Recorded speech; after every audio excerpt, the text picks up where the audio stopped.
Hello, my name is Diego Roman Gonzalez, and today I will be presenting my advocacy project on the stigma surrounding men's mental health.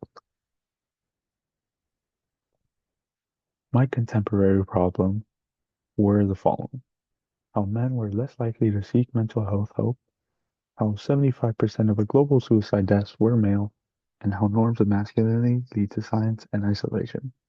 These norms would include the tough, manly, muchacho persona we have all grown to see in media, and many of us quite take that too literally, and it is what kept men from seeking help due to embarrassment.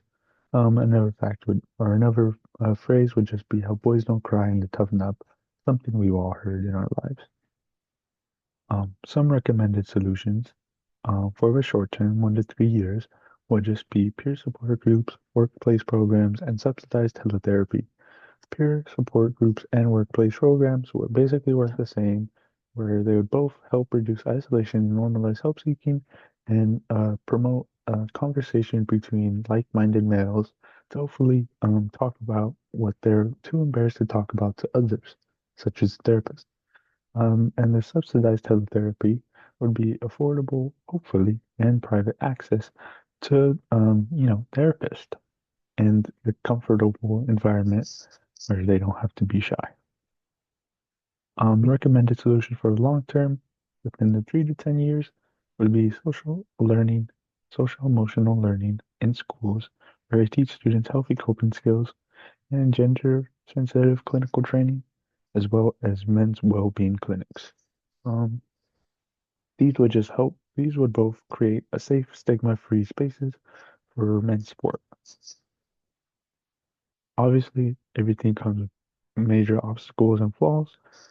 These would include limited funding and insurance gaps.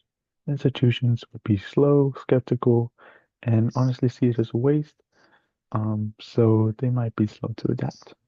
The persistent stigma and harmful stereotypes continue. There is also a huge gap that is almost inevitable as long as humans and, just negativity in this world exists in general, as well as the political resistance to SEL programs.